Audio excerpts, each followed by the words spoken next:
السلام عليكم ورحمة الله تعالى وبركاته. أعوذ بالله من الشيطان الرجيم. بسم الله الرحمن الرحيم. فإن تولوا فقل حسبي الله لا إله إلا هو عليه توكلت وهو رب العرش العظيم. آمنا بالله صدق الله مولانا العلي العظيم. அம்மக்கள் உங்களை விட்டும் புறக்கணித்து சென்றால் நபியை நீங்கள் கூறிவிடுங்கள், அல்லாஹ் எனக்கு போதுமானவன், அவனைத் தவிர வணக்கத்திற்குரியவன் எவனும் இல்லை, அவன் மீதே முழு நம்பிக்கை கொண்டுள்ளேன், பிரம்மாண்டமான அந்த அரசுக்கு சொந்தக்காரனாக அல்லாஹ் இருக்கிறான் என்று நீங்கள் சொல்லிவிடுங்கள். சூரத்து தௌபா 9ஆம் அத்தியாயம் அல்லது சூரத்து பராத் அதனுடைய இறுதி வசனம் இந்த வசனம். பெருமானார் ரசூலே கரீம் ஸல்லல்லாஹு அலைஹி அவர்கள் தங்களுடைய மூச்சை கொடுத்து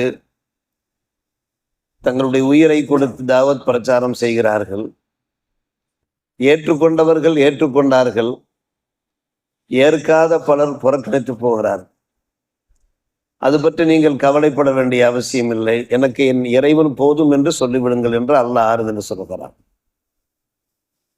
பிரச்சாரம் பண்ணுகிறோம், நல்ல விஷயங்களை எடுத்துரைக்கிறோம்.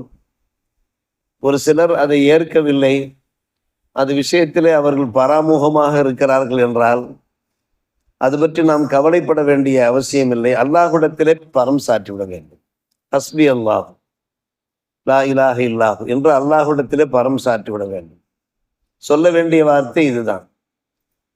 நம்முடைய பிள்ளைகளுக்கு நல்லுபதேசம் செய்கிறோம், நண்பர்களுக்கு கூறுகிறோம், சில சமயங்களில் ஏற்பதில்லை. பெருமானார் ரசூலே கரீம் ஸல்லல்லாஹு அலைஹி வஸல்லம் அவர்களை பார்த்து அல்லாஹ் சொல்லியது ஹஸ்பி அல்லாஹ் என்று சொல்லிவிடுங்கள். நாமும் ஹஸ்பி அல்லாஹ் என்று சொல்ல வேண்டியதுதான். நபி ஸல்லல்லாஹு அலைஹி வஸல்லம் அவர்களுக்கு முன்னாலே பல்லாயிரக்கணக்கான இறை தூதர்கள் வந்தார்கள். எல்லா இறை தூதர்களுடைய இறை பிரச்சாரத்தை மக்கள் ஏற்றுக்கொண்டு விடவில்லை. 900 ஆண்டுகளுக்கு மேலாக நபி நூஹ் அலைஹிஸ்ஸலாம் அவர்கள் தாவத் பிரச்சாரம் மேற்கொண்டார்கள். மக்கள் அசட்டையாக இருந்தார்கள். நபி ஸல்லல்லாஹு அலைஹி வஸல்லம் வாழ்க்கையிலையும் இப்படிப்பட்ட கசப்பான சம்பவங்கள் நிகழ்கின்றன. மனம் நொந்து போவார்கள், மனம் வெம்மி போவார்கள். அல்லாஹ் அவர்களுக்கு ஆறுதல் சொல்லுகிறான், அது பற்றி நீங்கள் கவலைப்பட வேண்டாம், என்னிடத்திலே நீங்கள் ஒப்படைத்து விடுங்கள் என்று. ஹஸ்பி அல்லாஹ். தினமும் ஒருவர் காலை மாலையிலே ஹஸ்பி அல்லாஹ் என்று சொன்னாலே போதும், அல்லாஹ்வுடைய கவலைகளை தீர்த்து வைப்பான் என்பது ஹதீஸிலே உண்டான ஒரு விஷயம். வெறும் ஹஸ்பி அல்லாஹ் சொன்னால் கூட போதும். லா இலாஹ இல்லாஹு அலைஹி தவக்கல்து வஹுவ ரப்புல் அர்ஷில் அதீம். நமக்கு தெரிந்தவர்கள் அதை சொல்லலாம். நம்முடைய தேவைகள் என்னவோ அதை அல்லாஹ் பூர்த்தி செய்வான்.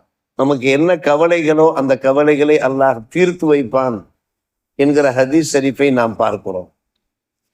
இந்த சூரா அற்புதமான ஒரு சூரா. இந்த சூறாவினுடைய கடைசியில சொல்லப்பட்டிருக்கக்கூடிய அந்த விஷயம் பெருமானார் ரசூலே கரீம் ஸல்லல்லாஹு அலைஹி வஸல்லம் அந்த பண்புகள்.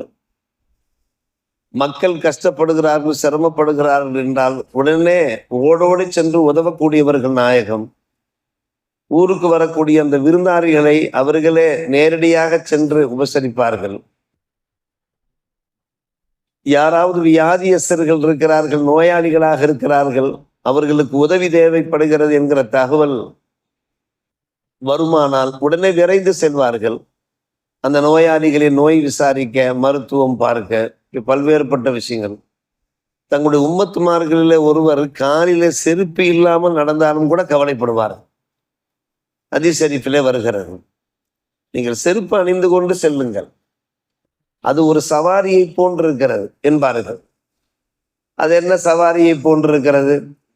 சவாரியிலே நாம் சென்றோம் என்றால், வாகனத்திலே சென்றோம் என்றால் நம்முடைய கால்களை விஷ ஜந்துக்கள் கடிக்காது, அசுத்தங்கள் நம்முடைய காலிலே ஏறாது. அதே போன்றுதான் நீங்கள் காலிலே செருப்பு அணிந்து சென்றீர்கள் என்றால் ஏதாவது விஷ ஜந்துக்கள் சென்றாலும் கூட அந்த விஷ ஜந்துக்கள் தீண்டாது, உங்களுடைய கால்கள் அசுத்தமாகாது என்பார்கள் நபிகள் நாயகம் ஸல்லல்லாஹு அலைஹி வஸல்லம். ஒரு உம்மத் காலில செருப்பு இல்லாமல் நடந்தால் கவலைப்படுகிறார்கள் என்றால் நபிகள் நாயகம் ஸல்லல்லாஹு அலைஹி வஸல்லம் அவர்கள் அதான் அசீசுன் அலைஹி மா அனித்து, நிறைய விஷயங்கள் இருக்கிறது. பெருமானார் ரசூலே கரீம் ஸல்லல்லாஹு அலைஹி வஸல்லம் அவர்களை பற்றிய நிறைய விஷயங்கள் இருக்கிறது. எனவேதான் ஹஸ்பி அல்லாஹு லா இலாஹ இல்ல. ஒரு ஹதீஸ் ஷரீஃபிலே வருகிறது 10 கலிமாக்கள் இருக்கிறது. அந்த 10 கலிமாக்களை ஒருவர் தினமும் ஓதினார் என்றால் அல்லாஹ் அவருக்கு போதுமானவனாக இருக்கிறான். இதற்கு புரைதா ரலியல்லாஹு அவர்கள் அந்த ஹதீஸை அறிவிப்பு செய்கிறார். 10 சொற்றோடர்கள் இருக்கிறது. அந்த 10 சொற்றோடர்களை ஒருவர் ஓதி வந்தார் என்றால் அந்த தினத்திலே மஜ்ஸியாக மக்ஃபியாக அவர் ஆகிறார். மக்ஃபி என்றால் அல்லாஹ் அவருக்கு போதுமானவன். மஜ்ஸி என்றால் பல்வேறுபட்ட வெகுமதிகளை அல்லாஹ் வாரி வழங்குவான். மஜ்ஸி ஜஸாவிலே உண்டான ஒரு வார்த்தை. புரைதா ரலியல்லாஹு தஆலா அவர்கள் அறிவிக்கிற ஹதீஸ் கிதாபுகளிலே நாம் பார்க்கிறோம். இதோ அந்த 10 சொற்றோடர்கள் ஹஸ்பி அல்லாஹு லி தீனி, ஹஸ்பி அல்லாஹு லி துனியாய, ஹஸ்பி அல்லாஹு லிமா அஹம்மனி, ஹஸ்பி அல்லாஹு லிமன் பகா அலைய, ஹஸ்பி அல்லாஹு லிமன் ஹசதனி, ஹஸ்பி அல்லாஹு லிமன் காதனி பிசூஇன், ஹஸ்பி அல்லாஹு இந்தல் மௌத், ஹஸ்பி அல்லாஹு இந்தல் மஸ்அலா, ஹஸ்பி அல்லாஹு இந்தல் மீசான், ஹஸ்பி அல்லாஹு இந்த சிராத், ஹஸ்பி அல்லாஹு லா இலாஹ இல்லாஹு அலைஹி தவக்கல்து வ இலைஹி உனீப். இந்த 10 சொற்றொடர்கள் அருமையான பொருள் பொதிந்த சொற்றொடர்கள். என்னுடைய இம்மைக்கும் மறுமைக்கும் அல்லாஹ் போதுமானவன். எனக்கு எதெல்லாம் கவலை தருகிறதோ அதற்கும் அல்லாஹ் போதுமானவன். ஹஸ்பி அல்லாஹ் லிமா அஹம்மனி. எனக்கு எதிராக யார் அக்கிரமம் பண்ணுகிறார்களோ அவர்களுக்கும் அல்லாஹ் எனக்கு போதுமானவன். என்னை பார்த்து யார் பொறாமை கொள்கிறார்களோ அவர்கள் விஷயத்திலேயும் அல்லாஹ் எனக்கு போதுமானவன். எனக்கு யார் தீங்கை கொண்டு நெருங்குகிறார்கள், லிமன் காதனி பிசு, அவர்கள் விஷயத்திலேயும் அல்லாஹ் எனக்கு போதுமானவன். மௌத்தின் போதும் அல்லாஹ் எனக்கு போதுமானவன். மௌத்து நல்ல மௌத்தாக அமையும். ஹஸ்பி அல்லாஹு இந்தல் மௌத். கபரிலே விசாரணை செய்கிற போதும் அல்லாஹ் எனக்கு போதுமானவன். விசாரணை இலகுவாக அமைந்துவிடும். ஹஸ்பி அல்லாஹு இந்தல் மீசான். மறுமை நாளிலே என்னுடைய அமல்கள் நிறுக்கப்படுகிற போது, நல்ல அமல்கள் தீய அமல்கள் நிறுக்கப்படுகிற போது அந்த நல்ல அமல்கள் விஷயத்தில் அல்லாஹ் எனக்கு போதுமானவன். சிராத்துல் முஸ்தகீமை கடக்கிற போது அல்லாஹ் எனக்கு போதுமானவன். ஹஸ்பி அல்லாஹு லா இலாஹ. 10 சொற்றொடர்கள். 5 சொற்றொடர் இம்மைக்கும் 5 சொற்றொடர் மறுமைக்கும் உதவும் என்கிறார்கள் பெருமானார் ரசூலே கரீம் ஸல்லல்லாஹு அலைஹி வஸல்லம். இந்த வசனங்கள் அருமை சகோதரர்களே இந்த சூராவுடைய கடைசியிலே பதிவு செய்யப்படுகிறது. பதிவு செய்யப்படாத ஒரு சூழ்நிலையில பொதுவாகவே குர்ஆனிலே வசனங்களை பதிவு செய்கிற போது 2 சாட்சிகள் இருப்பார். ஸைத் இப்னு சாபித் ரலியல்லாஹு அன்ஹு அவர்கள் தான் இறுதி முடிவு செய்வார்கள். அப்படி இறுதி முடிவு செய்கிற போது இந்த சூரத்து தௌபா சூரத்துல் பராத் இருக்கிறதே, என்ன கடைசியில 2 வசனங்களை காணோமே என்கிறார்கள். அந்த வசனங்கள் தெரிகிறது ஸைத் இப்னு சாபித் ரலியல்லாஹு அன்ஹு. அப்போதுதான் சஹாபாக்கள் விழிக்கிறார்கள், ஆகா நாம் வசனங்களை பதிவு செய்து வரும். என்ன அந்த 2 கடைசி வசனங்கள்? சாஹிபு ஷஹாதத்தைன், 2 சாட்சியத்திற்கு சாட்சிகளுக்கு நிகரானவர் என்று ஹுசைமா பின் சாபித் என்கின்ற ஒரு நபித்தோழர் இருந்தார்கள். அவர்கள் சொன்னார்கள் அதுதான் இந்த 2 வசனங்கள் என்றார். லக்கத் ஜாஅக்கும் ரசூலும் மின் அன்ஃபுசிக்கும். இந்த 2 வசனங்கள் உடனடியாக அங்கே இருக்கக்கூடிய அத்தனை பேரும் சாட்சிகளாக இருக்க இந்த வசனங்கள் இதிலே பதியப்படுகிறது. சூரத்து தௌபாவிலே பதியப்படுகிறது.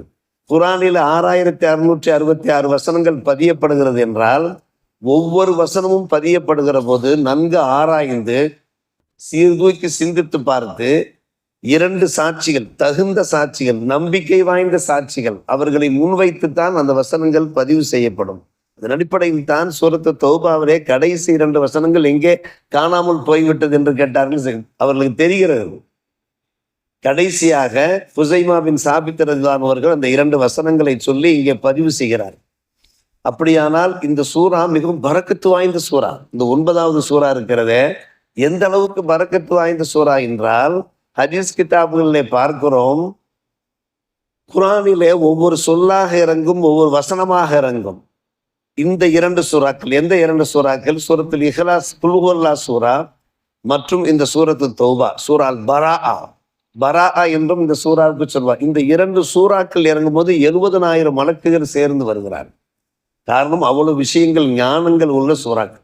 70,000 மலக்குமார்கள் புடைசூழ இந்த 2 அத்தியாயங்களும் எம்பெருமானார் ரசூலே கரீம் ஸல்லல்லாஹு அலைஹி வஸல்லம் அவர்கள் மீது இறங்கப்பட்டதாக ஹதீஸ் கிதாபுகளிலே பார்க்கிறோம். அப்படிப்பட்ட அந்த அற்புதமான சூறாவினுடைய அந்த நிறைவு வசனம், இறுதி வசனத்தை தான் நாம் பார்க்கிறோம். நம்முடைய வாழ்க்கையில எல்லாவற்றுக்கும் அல்லாஹ் போதுமானவன். நமக்கு என்னென்ன பிரச்சனைகள் வந்தாலும், துன்பங்கள் வந்தாலும் அல்லாஹ் எனக்கு போதும். எனக்கு என்னென்ன தேவைகளோ அந்த தேவைகளை நாம் அல்லாஹ்விடத்தில் ஒப்படைப்போம். அலைஹி தவக்கல்து வ இலைஹி உனீப். அவன் மீதே முழு நம்பிக்கை கொண்டுள்ளேன், அவன் மீதே மீள்கிறேன் என்கிற வார்த்தைகளை நாம் அடிக்கடி உச்சரிப்போம். அல்லாஹ் ரப்புல் ஆலமீன் நம்முடைய அத்தியாவசிய தேவைகளை பூர்த்தி பண்ணி நம்முடைய எல்லா கவலைகளும் தீர்க்க போதுமானவனாக இருக்கிறான். வாஹிர் தாவானா அல்ஹம்துலில்லாஹி ரப்பில் ஆலமீன்.